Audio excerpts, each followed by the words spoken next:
In today's video, I want to share with you guys two settings that must be enabled in Rise of Kingdoms if you want to stop targeting your allies in the open field, especially in large murder ball fights where you've got allies turning up from different war camp or allies from different coalition within your war camp.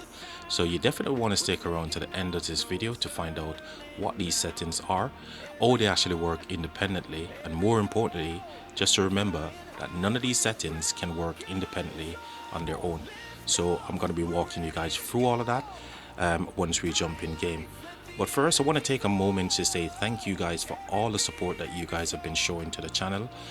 In my recent live stream, we hit a major milestone on YouTube where we actually get 500 subscription.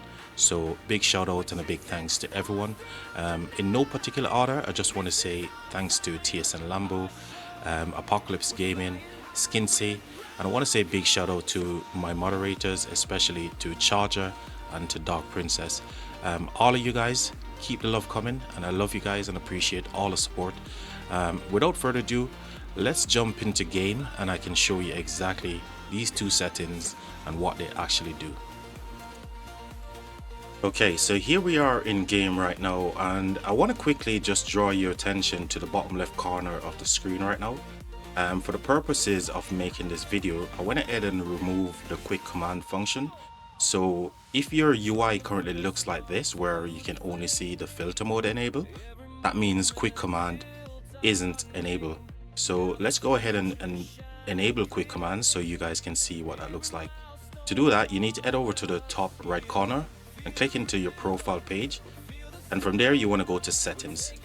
Once you're in settings, you want to go to combat settings and ensure that the second one in the menu here, quick command, is enabled by clicking onto the click here and enable the green. Okay, from there, if I go back to my UI now, and you can see in the bottom left hand corner, quick command is enabled. Now there's a couple of things I want to show you here before I do any further demonstrations. Now once you click into quick command to go into it, you can see there's 4 different things. These are targets that you can attack, but quick command just enabled right now isn't going to give you the settings that is more important to avoid you targeting buildings, allied troops, or any other thing that is within this list right here. So to show you that, my troops are all selected, and if I hover my mouse over to the barbarians here, you can see the attack icon is now visible, and that is not what you want. So even without the barbarians selected here, quick command, if you move or your mouse or drag and drop onto any of these targets, you can see all the symbols are there to say that these are targets that you still can go ahead and hit, and that's not what you want when you're fighting in murder balls in KVK.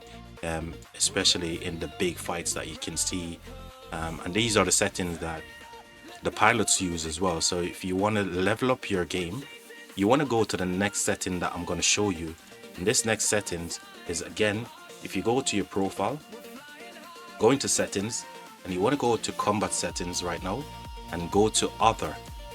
Now all of these settings that I'm mentioning, they're going to work regardless if you're playing on a laptop, mobile, or any other devices. They should work the same way, so there's no difference in whatever device you're playing on. The most important thing you want to do right now is to click sync quick command and hold and drag, and you want to enable this to make sure that you've got the symbol turning green. Now again, if I were to go back in game with all my troops selected, I'm moving my mouse pointer above the barbarians, as you can see now, and there's no attack markers, right? Same thing for flags and buildings and stuff like that. You will not see the attack marker. That means you've now synced quick command with the drag and drop feature. And even if I drag my troops over to the barbs here, you can see there's no attack markers coming up. And this is the most important settings that you need to avoid targeting your allied troops in the field. Now I just want to take this one step further by showing you, if I were to enable the barbarians right now and I hover my mouse, you can now see that the attack marker is visible, and the same thing, you won't see it for flags because I've not enabled for buildings. But let's say this is, you know, your allies right here, you'll see the attack symbol. That means you're gonna get those nuisance pop-up messages to say that you're targeting your allies and stuff like that. Okay, so you want to keep all of these really unchecked if you're in KVK fighting, with the exception that if you're swarming down the building, you want to make sure that building is selected. And therefore, if I move my mouse or try to drag and drop onto the building, or the garrison or any kind of structure within KVK, then you're going to be able to attack that. Okay, more importantly, if I try to, if I'm fighting an open field right now and barbarians are on the field, I won't be hitting the barbarians because I've got barbarians unchecked. So that's how this quick command work when you sync quick command with a drag and drop. And yeah, so that's gonna do it for this video, guys. If you found what I just showed you in this video helpful, please go ahead and share this video with your alliance mates, your kingdoms, and share it with anyone who you think is going to be useful for. And hopefully this is going to stop you guys from attacking your ally troops or barbarians on the map, things that you don't want to attack whilst you're in open field fighting, because that's going to be the difference between you getting a large hospital bill, or using a ton of speed ups and resources to heal troops, or worst case scenario, getting a bunch of deaths as well. So yeah, if you find this useful, guys, please consider subscribing to the channel. We've just recently got to 500 subs, and we're definitely looking to grow the community, and I look forward to seeing you guys on my next live stream.